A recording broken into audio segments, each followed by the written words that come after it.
Hello everyone, welcome to the piece that I've made here for our final project. This piece is just a drawing that I did. I chose to do this drawing because I wanted to do something kind of out of the ordinary and just step outside my comfort zone a little. So what you see here is a depiction of Odysseus after his return to Ithaca.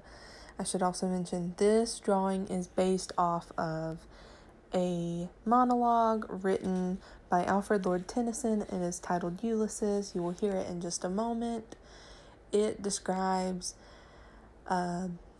Odysseus and his reaction and his feelings after he has returned home to Ithaca, and he finds that this life just isn't what he remembered. He has realized that he has grown beyond this life of just being a king. He doesn't want that responsibility. He talks about how his son was doing such a great job at it and how he returned and didn't feel needed and didn't feel wanted, even though he was given his spot on the throne back. So he gathers his friends, he talks to his men, and he tells them, "We're old and I know that, but there's so much out there to discover.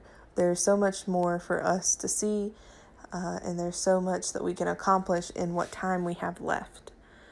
I chose this monologue to be kind of the base of my project because it really stuck to me when I was, researching about the Iliad and about Odysseus, and I found this monologue and it just really penetrated to me because I feel for Odysseus in this. I understand what it's like to be from a small town and just feel like life is just repetitive, and I totally understand his need for travel and adventure.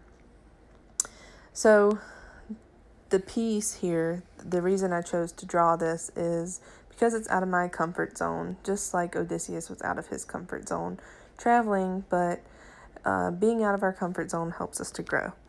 So even though I'm not an artist, I have chosen to draw this picture of Odysseus just being totally shocked at his realization of what he's missing while he is being the king of Ithaca. So here is the monologue, Ulysses by Alfred Lord Tennyson. Thank you.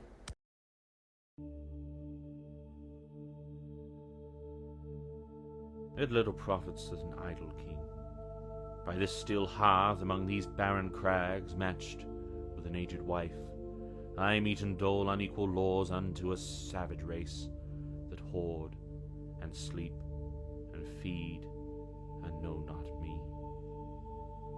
I cannot rest from travel. I will drink life to the lees. All times I've enjoyed greatly, have suffered greatly, both with those that loved me and alone. On shore and when through scudding drifts the rainy Hades vexed the dim sea, I am become a name.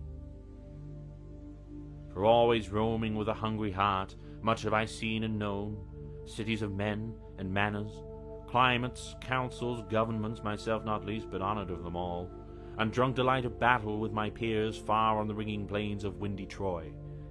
I am a part of all that I have met.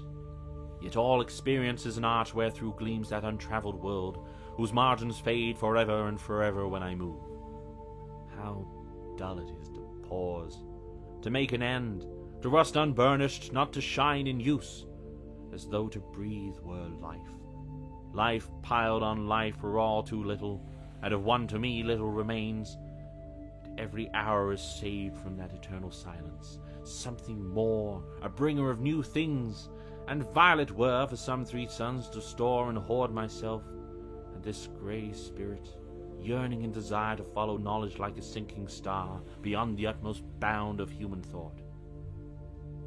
This is my son, mine own Telemachus, to whom I leave the sceptre and the isle, well loved of me, discerning to fulfill his labour, by slow prudence to make mild a rugged people, and through soft degrees subdue them to the useful and the good. Most blameless is he, centred in the sphere of common duties, decent not to fail in offices of tenderness, and pay meet adoration to my household gods when I am gone. He works his work, I mine. There lies the port. The vessel puffs her sail. There gloom the dark, broad seas. My mariners, souls that have toiled and wrought and thought with me, that ever with a frolic welcome took the thunder and the sunshine and opposed free hearts, free foreheads. You and I are old. Old age hath yet his honor and his toil. Death closes all. But something ere the end, some work of noble note may yet be done, not unbecoming men that strove with gods. The lights begin to twinkle from the rocks.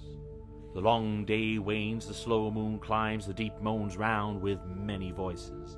Come, my friends, 'tis not too late to seek a newer world. Push off, and sitting well in order, smite the sounding furrows, for my purpose holds to sail beyond the sunset and the bars of all the western stars until I die. It may be that the gulfs will wash us down. It may be that we shall touch the happy isles, and see the great Achilles whom we knew. Though much is taken, much abides. And though we are not now that strength which in old days moved earth and heaven, that which we are, we are. One equal temper of heroic hearts, made weak by time and fate, but strong in will to strive, to seek, to find, and not to yield.